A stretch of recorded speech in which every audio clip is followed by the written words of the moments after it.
마태복음 17장 1절, 신약성경 28페이지, 마태복음 17장 1절부터 8절까지 말씀. 우리 다 같이 한 목소리를 읽겠습니다.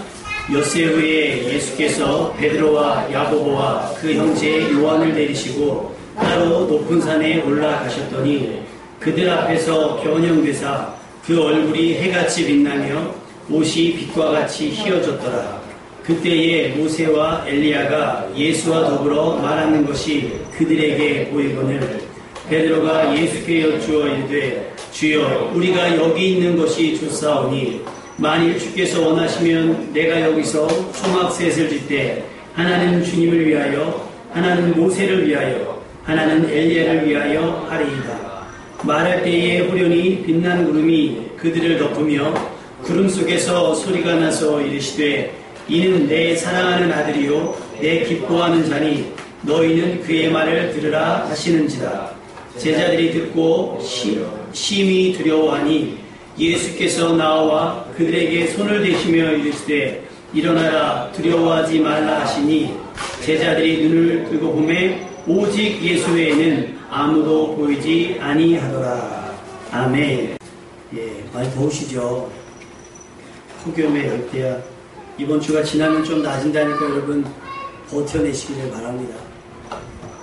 지나가겠죠? 기도하기 어렵고 성경 읽기 어려운 시대입니다. 조금만 지나면 성경 읽기 괜찮고 기도하기 참 좋은 날씨가 옵니다. 그때까지 여러분 묵묵히 여러분의 신앙을 지켜나갈 수 있기를 주님의 이름으로 부탁을 드립니다. 평범한 일상을 살아가던 사람들에게 어느 날 누군가 나타나서 나를 따라오라 한다면 여러분은 어떻게 하시겠습니까? 교회에서 물티슈를 하려고 했더니 누가 지혜쌤이 그랬나요? 카스에 돌아다닌다죠. 물티슈에 약 탔다고 받으면 안 된다고 길거리에서 나눠주는 물티슈 받지 말라고. 그래서 요즘에 모르는 사람 차를 타면 저기 장기 적출당하니까 타지 말라고 막 그런 얘기도 들리잖아요. 그래서 아이들 가르칠 때도 모르는 사람은 절대 따라가지 말아라. 아빠를 안다 그래도 엄마를 안다 하더라도 절대 따라가지 말아라. 가르친단 말이에요. 그런데 그냥 평범하게 그물을 깃던 어부에게 누군가 나타나서 나를 따라오너라 했단 말이죠. 요즘 같은 세상에서는 누군지도 모르는 이를 따라간다는 건 매우 위험한 사건이 될 수도 있어요. 뉴스에 나올 수 있다는 얘기겠죠. 그러나 따라오라고 말씀하시는 이에게 거절할 수 없는 권위가 있다면 좀 달라집니다. 그것이 공포감이나 위화감이 아니라 순수 그 부르심에 대한 권위가 있다고 한다면 그물을 버려두고 또 가족을 버려두고 하던 일을 멈추고 그분을 따라 나설 수밖에 없습니다. 그리고 그분을 따라 나서기 시작하면 그분께서 행하시는 일들을 통해서 그분을 직접 경험하게 된다는 사실입니다. 여러분 내용을 알다시피 베드로 얘기를 하고 있는 겁니다. 제자들 이야기를 하고 있는 겁니다. 예수님을 따라다니던 제자들은 예수님께서 소경의 눈을 뜨게 하며 걷지 못하는 자를 걷게 하고 귀신 들렸던 이들을 자유케 하는 것을 가장 가까운 곳에서 보기도 하고 듣기도 했습니다. 또 심지어 5,000명 이상 모여서 배불리 먹고도 12광지가 남았을 때에 그 물고기 2마리 떡 5개를 직접 나눠준 것이 누구냐면 바로 이 12명의 제자였습니다. 예수님께서 행하시는 기적, 가장 가까운 곳에서 항상 제자들이 있었습니다. 이것이 전부가 아닙니다. 죽었던 소녀를 살릴 때도 같이 있었고 또 제자들이 탄 배가 큰 풍랑을 만나서 죽게 되었을 만큼 위험했을 때도 예수님은 함께 계셨고 또 예수님께서 말씀으로 그 풍랑을 잠잠케 하실 때도 제자들은 그곳에 있었습니다. 이쯤 되면 그런 것들을 경험하게 되면 스스로 그런 평가를 내릴 수 있을 거예요. 그물을 버려두고 따라오길 잘했다. 참 잘했다는 생각이 들지 않을까요? 여러분의 생각은 어떻습니까? 지금 하던 일을 멈춰두고 또 하고 싶은 일들을 절제하면서 주의를 기억하고 예배드리는 것 여러분 잘했다고 생각하십니까? 스스로? 아니면 이 시간이면 뭐 할 수 있는데 이 시간이면 얼마 벌 수 있는데 혹시 그런 계산을 하고 계시진 않습니까? 다른 사람들보다 먼저 예수님을 알고 그리스도인 되신 것에 여러분은 만족하고 감사하고 있는지 한번 돌아보시기를 부탁을 드립니다. 아니면 그리스도인이 되었지만 아직 하나님께서 행하신 여러 가지를 보지 못해서 믿지 못하고 있는 것은 아닌지 여러분이 점검해야 될 것입니다. 오늘이 주일인 줄 알고 또 이곳에 모여서 예배드리는 분들은 이미 하나님의 특별하신 은혜, 부르심에 있는 분들입니다. 분명 하나님께서 여러분을 위해 예비하신, 여러분이 생각하고 상상하는 것보다 더 크고 놀라운 은혜, 특별한 은혜가 예비되어 있을 줄로 믿습니다. 그래서 언제 얻어가요? 말씀을 통해서 얻어가시고 예배 가운데 여러분이 얻어가게 되는 겁니다. 오늘 본문은 예수님께서 제자들과 다니시면서 많은 기적을 베푸시다가 12명의 제자 중에 특별히 3사람, 베드로와 야고보와 요한만 따로 불러서 높은 산에 올라간 장면입니다. 제가 성지순례는 다녀오지 않았지만 이 높은 산이 어딘가 했더니 원래는 다볼산이라고 하더라고요. 그 이름이 높다라는 이름을 갖고 있는데 요즘에는 헬몬산이라고 하는 평가가 되게 많이 있습니다. 거기도 굉장히 실제적으로 이스라엘에서 가장 높은 산이라 그래요. 그러니까 높은 산으로 올라갔다는 거예요. 왜 높은 산으로 올라갔냐? 완전한 격리를 의미합니다. 떼어서 누군가에게는 감추어지는 거예요. 그러니까 이 특별히 3사람에게만 어떤 허용되는, 3사람에게만 나타나는 뭔가가 있기 때문에 하나님께서 그들을 따로 불러서 높은 산에 올라가셨다라는 거예요. 여러분, 수많은 사람들 중에서 12이 된 것도 특별한데 그 중 안에서 또 따로 셋이 되는 것은 본인들에게 더 특별한 의미가 될 거라 생각이 됩니다. 주님의 부르심은 특별합니다. 그래서 여기 모인 분들, 예배드리는 여러분들이 특별한 겁니다. 여러분 거기서 만족하지 마시고 그 안에서 또 따로 세워지는, 구별하셔서 따로 불러서 높은 산에 올라가는 그런 인생 되시기를 주님의 이름으로 축원합니다. 그러니까 다수에 낀 인생, 뭐 100만 명 중에 하나가 아니라 그 중에 3사람, 할렐루야, 그런 인생이 되어셔야 할 겁니다. 예수님을 따라 나선 이 3사람, 영문도 모를 채 예수님을 따라갔을 거지요. 남은 제자들은 사역의 현장에서 귀신 들린 아들과 씨름하고 있었어요. 기도해도 나가지도 않고 몸부림을 쳤는데 나가지도 않는 그런 곤란한 상황 가운데 있는데 잠시 사역 현장을 벗어난 이 따로 떨어진 이 3사람은 예수님 뒤를 따릅니다. 그곳에서 아주 특별한 경험을 하게 되는데요. 예수님께서 갑자기 자신들이 보는 앞에서 얼굴은 해같이 빛나고 또 옷은 빛과 같이 휘어졌습니다. 얼마나 놀라운 광경입니까? 자신들이 항상 보았던 것은 인간의 몸으로 오신 예수님이셨어요.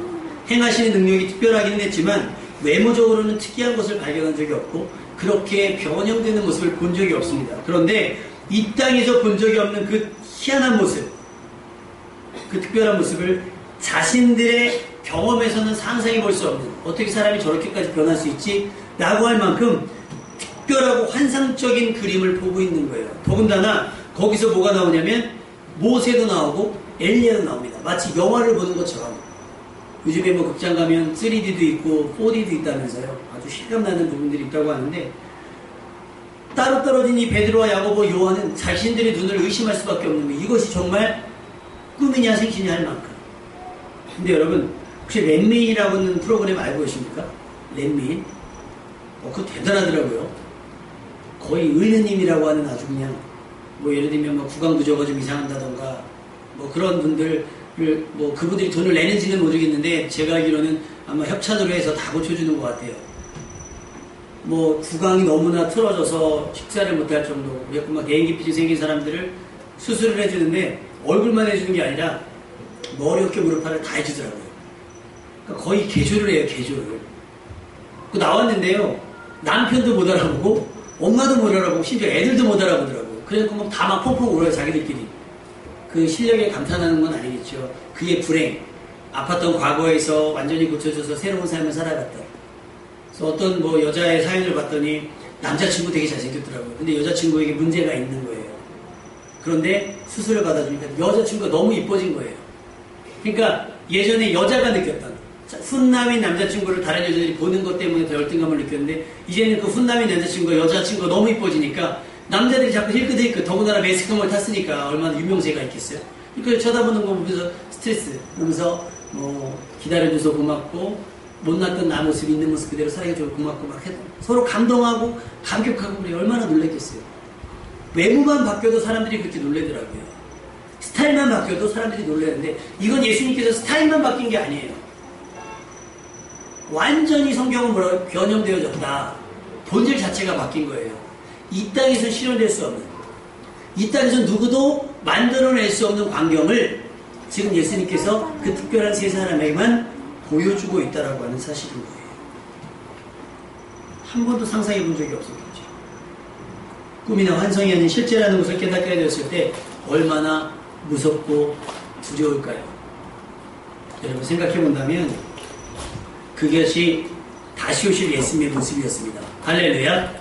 그냥 단순히 그냥 짠하고 어떤 마술적인 모습을 보여주신 것이 아니라 인간의 모습을 벗고 정말 그리스도의 모습으로 재림하실 때의 모습, 또 우리가 마지막에 천국에 들어갔을 때 마주할 예수님의 모습을 어디서? 그 땅에서 누가? 베드로와 요한, 야고보만 그것을 보았다라고 하는 사실입니다. 할렐루야. 여러분 예배를 통해서 이런 하나님의 임재를 경험했으면 좋겠습니다. 여러분 예배드림을 통해서 혹 기도함을 통해서 큐티 말씀을 읽음을 통해서 하나님의 영광이 크게 임함을 볼 수 있어야 될 것 같아요. 아까 우리 찬양했잖아요. 내는 주의 영광을 보내. 후렴구에 보면 어떤 가사가 있냐면 주의 영광이 이곳에 가득해 우린 선의 주님과 함께. 이 가사는 잘못됐습니다. 주의 영광이 임할 때 누구도 설 수 있는 사람이 아무도 없어요. 주의 영광이 임할 때 제사장들이 감히 고개를 들여받아서 엎드렸다고 했어요. 두려움 가운데. 하나님의 영광을 박수치며 환영할 수 있는 사람은 아무도 없어요. 그만큼 하나님의 임재는 거룩하고 하나님의 임재는 권위가 있기 때문입니다. 베드로와 야고보와 요한이 그 지금 변형된 예수님의 모습을 보고 그 예수님과 이야기하는 모세와 엘리야를 보고 있을 때 거의 반 정신이 나간 거죠. 그래서 베드로가 이런 얘기를 합니다. 주여 우리가 여기 있는 것이 좋사오니 만일 주께서 원하시면 내가 여기서 초막셋을 줄 때 하나는 주님을 위하여 하나는 모세를 위하여 하나는 엘리야를 위하여 하리이다. 근데 마가복음과 누가복음은 이 얘기를 뭐라고 하냐, 베드로는 지금 자기가 무슨 얘기를 하고 있는지 알지 못한다고 그랬어요. 횡설수설 취해 있는 거예요. 그 광경이 취해 있는 거예요. 왜? 멋있는 장면을 보면 입이 딱 벌어진다고 그러잖아요. 와, 제가 이번에 휴가를 잠깐 갔다 왔더니 기다렸더라고요. 우리 이시단 목사님 어제 그래요. 날씨가 너무 더우니까 바다가 그리우시죠? 엄청 그립죠. 할 수만 있으면 거기서 안 오고 싶죠. 여러분 휴가 가면 그런 생각 안 하십니까? 아, 돈만 좀 더 있으면 여기서 그냥 몇 날 며칠.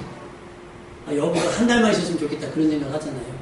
지금 베드로가 그 압도되어지는 광경을 보면서 와, 여기 있었으면 좋겠다. 여기서 평생 살 수 있겠다. 와, 여기서 그냥 정착했으면 좋겠다. 이곳이 좋사오니 그냥 거기서 주저앉는 거예요. 그 놀라운 광경 가운데. 여러분 예배 가운데 혹시 그런 생각 들어보신 적 있으십니까? 교회 와서 예배 드릴 때 예배가 끝나지 않았으면 좋겠다. 이 기도회가 끝나지 않았으면 좋겠고 이 성경을 계속해서 읽었으면 좋겠다. 대본 오자마자 예배 언제까지 가지? 제가 말씀을 준비하면서 어제부터 스트레스를 받는 거예요. 너무 더우니까 의욕도 떨어지죠. 숨 마셔도 땀이 나니까 숨을 참을까? 숨 참으니까 더 땀 나더라고요.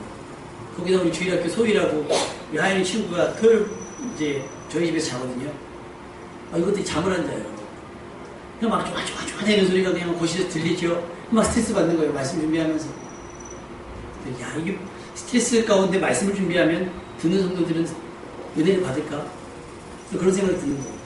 말씀이 정말 준비가 잘 될 때는요. 말씀을 읽으면서 스스로 취할 때는 이 시간이 충분히 밤새실 수 있을 것 같아요. 물론 그 다음에 나중에 일이고요. 근데 말씀이 해석이 안 돼주고 이 말씀을 억지로 뭔가 설교를 하려고 설교를 준비하다 보면 힘든 거예요. 꼭 여러분이 말씀을 듣는 가운데 그런 마음이 든다고 한다면 여러분 저와 여러분이 같이 노력하셔야 된다라고 하는 거예요. 목회자가 뛰어나서 은혜가 임하는 게 아니라 여러분이 사모해야 은혜가 임하는 줄로 믿습니다. 이번에 제가 드림캠프 갔다 오면서 느낀 게 지난주 금요일날 그 드림캠프 총괄하신 목사님께서 전화를 하셨어요.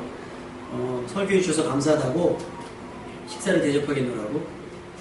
그래서 이제 갔더니 몇몇 목사님들 같이 참여하면서 목사님들께서 이 캠프를 지금 6년째 진행하고 있는데 자문을 좀 맡아줬으면 좋겠다 라고 얘기하시더라고요. 그래서 이런저런 얘기하면서 평가는 어떻게 나왔습니까? 여쭤봤더니 기적이 일어났다는 게 기적이.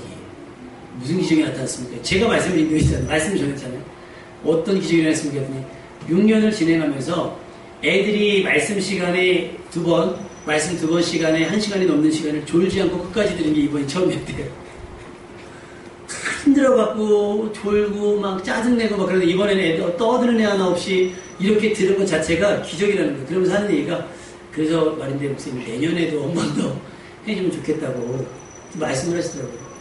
근데 그 취지가 뭐냐면 미자립 교회들, 자체적으로 성경학교를 할 수 없는 교회들 아이들 맥시멈 10명까지만 받습니다. 왜냐하면 집중적으로, 왜냐면 10명이 넘어가면 그 교회가 주축이 되니까 그러지 않도록 골고루 하기 위해서 그렇게 해서 그 아이들이 섬깁니다. 놀라운 게 뭐냐면 어떤 분은 대학교에서 장학금을 받은 거예요. 그 장학금 전액을 그 캠프에 헌금을 했습니다. 그래서 어떤 아주대학교 다니는 간호사는 작년에는 간호 실습을 나가서 거기에 참가를 못했대요. 그래서 이번에는 취직해서 그 간호부장님한테 아예 못을 박았대요. 제가 부장님 여기를 참석을 해야 하니 휴가를 내주죠. 근데 그때가 7월 마지막 주니까 휴가 피크잖아요. 그래서 어떻게 했냐면 앞으로 다 야간을 하신 거예요. 나이트하고 그 다음날 와서 봉사하고 2박 3일 하고 그 다음날 목요일날 새벽 출근하러 나간 거예요. 그래서 물었어요. 야, 어떻게 그게 가능합니까? 근데 거기서 그 오신 자원봉사하신 선생님들이 한 50여 명 되시거든요. 50여 명 되시는 분들이 다 그렇게 휴가를 반납하고 자기들 보너스를 헌금해 가면서 그 참여하는 거예요. 왜? 아이들이 그곳에서 예배하면서 변화되는 모습이 눈에 보이더라는 거예요. 그러니 아이들과 함께 뒤물릴 수밖에 없고 그곳에서 계속할 수밖에 없다는 거예요. 그래서 제가 마지막 기도 인도를 할 때 두 번째 날 마지막 기도할 때 주일학교 아이들에게 이렇게 부탁을 했습니다. 드림캠프를 위해서 기도하겠습니다. 그걸 총괄하시는 목사님이 팍 오시는 거예요.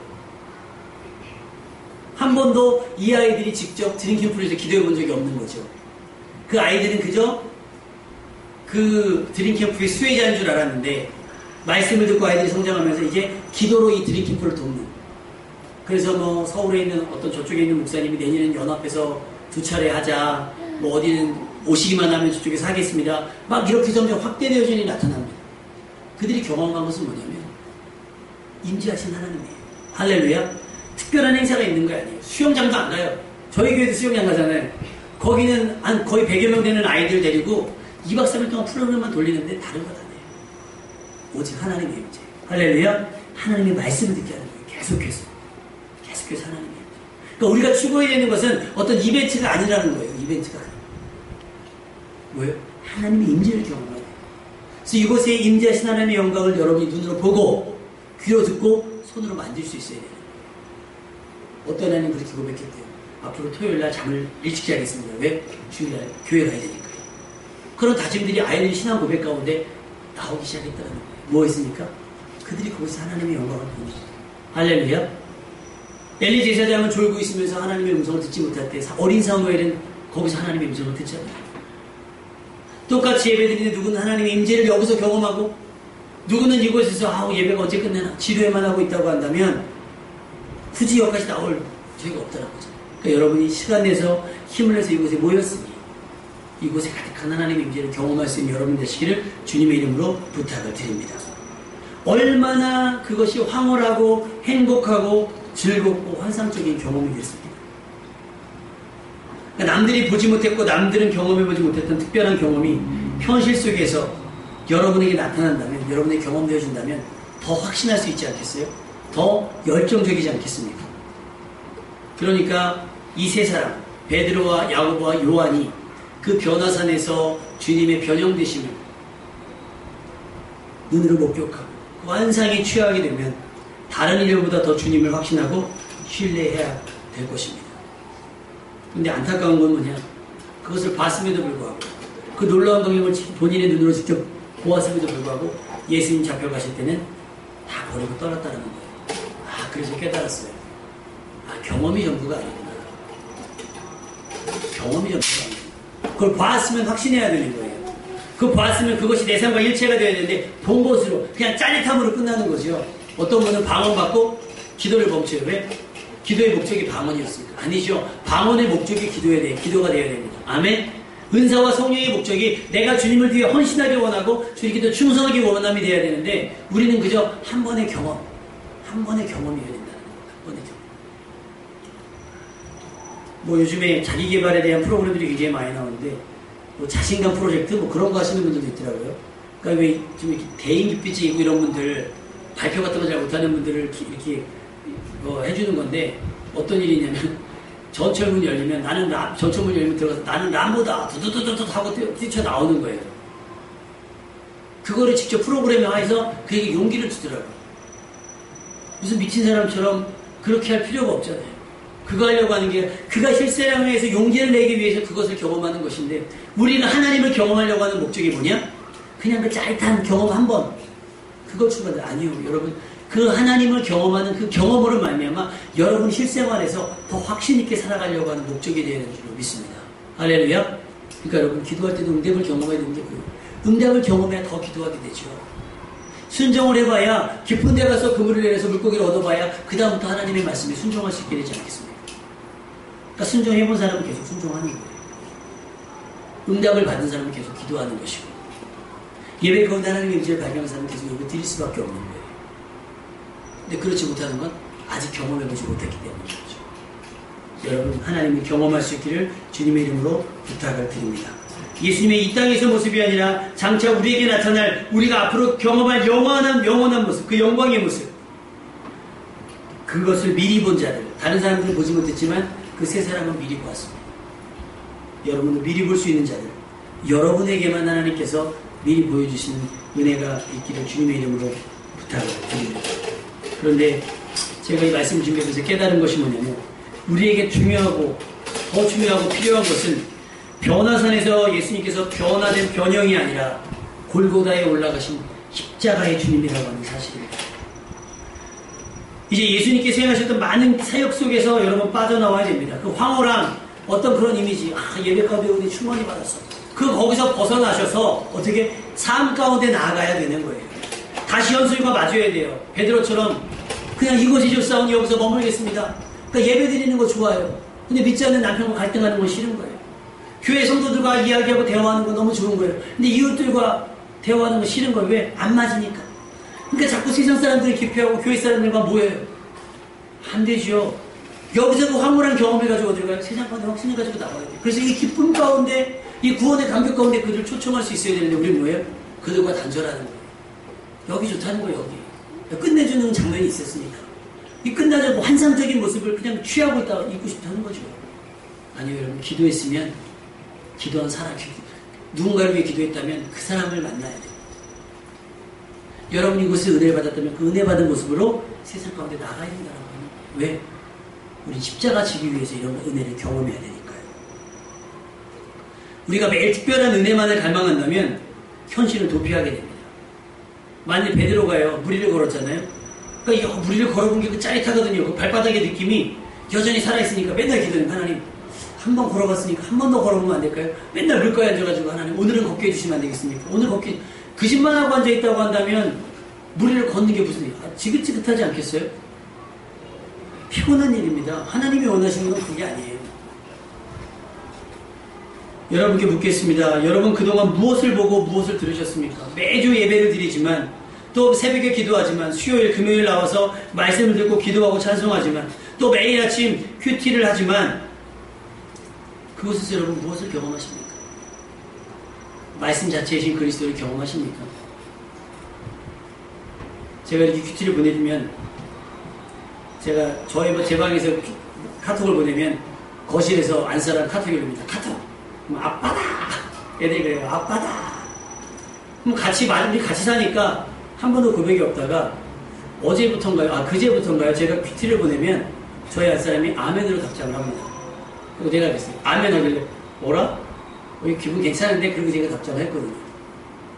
말씀 받고 같이 기도한다는 어떤 즐거움이 있는 거예요. 여러분 혹시 제 메시지를 스팸으로 저는 열심히 보내는데 혹시 차단되어 있지는 않은지 모르겠어요. 혹시 여러분의 시간을 뺏는 것이 아닐까 고민을 해봤지만 혹시라도 여러분 시간 내서 성경을 읽지 않으실까봐 읽을 시간이 없으실까봐 또 단 한마디도 기도하지 않고 하루를 보내실까봐 담임 목사된 심정으로 여러분에게 보냅니다. 뭐 성숙되지 않은 메시지일 수도 있을 겁니다.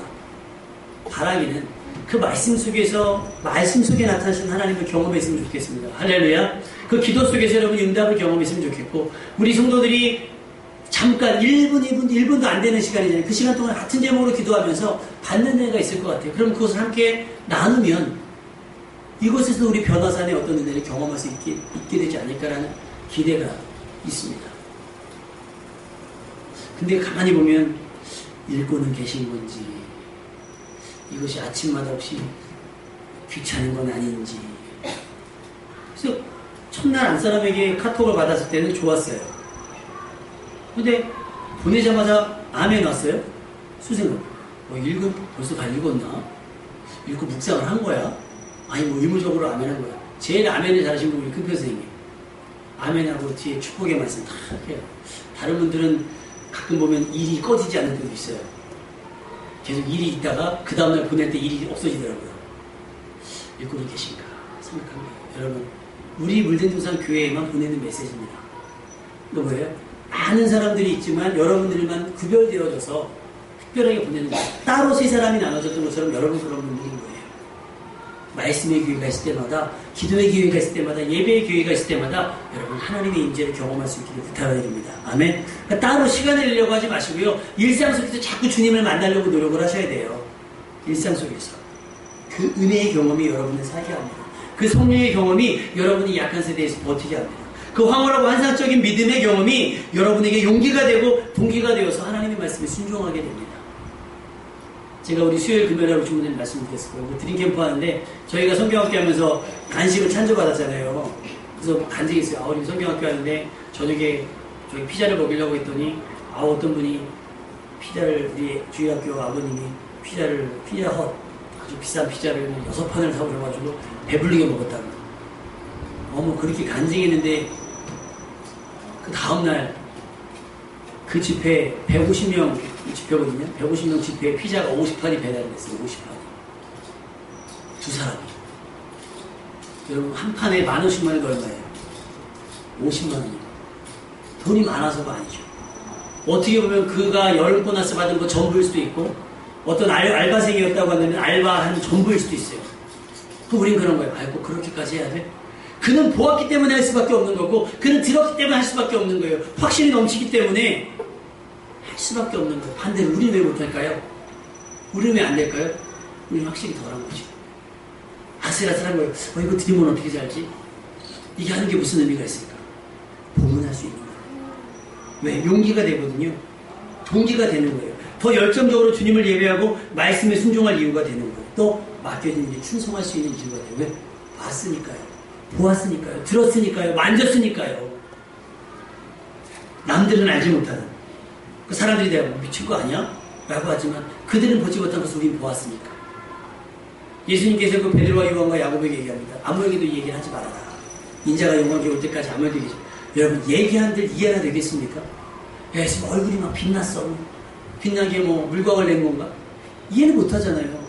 요한계시록을 보면 여러분 이해가 되십니까? 성경 중에 제일 어려운 게 요한계시록인데 안 돼요. 왜? 우리가 가야 할 나라에 대한 설명을 했는데 이 세상의 말로 표현할 수 없는 일들이 많거든요. 그래 이해가 안 되는 거예요. 그러니 얘기하는데 그런데 그 확신은 있잖아요. 왜 그러세요? 있잖아. 그거 있잖아. 그거 있잖아. 우리는 아니까 뜨거운데 보지 못한 사람은 답답하고 여러분이 그 막 벅찬 감동이 있어야 돼요.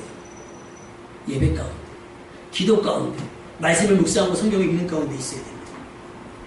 오늘 드리는 예배가 다른 사람들은 보지 못하는 것을 보게 되는, 다른 사람들은 듣지 못하는 음성을 듣게 되는 매우 특별하고 황홀한 시간이 되시기를, 또 되셨기를 주님의 이름으로 축원합니다.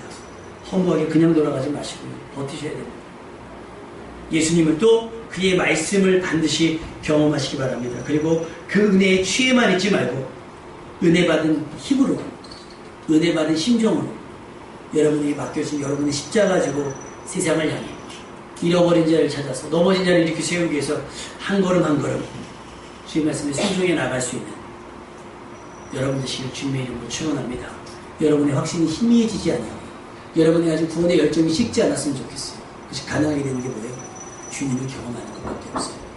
하늘의 것을 경험해야만 여러분이 이 땅에서 버틸 수 있습니다. 여러분이 그 은혜의 경험을 매일매일 해나갈 수 있기를 주님의 이름으로 축원합니다. 기도하겠습니다.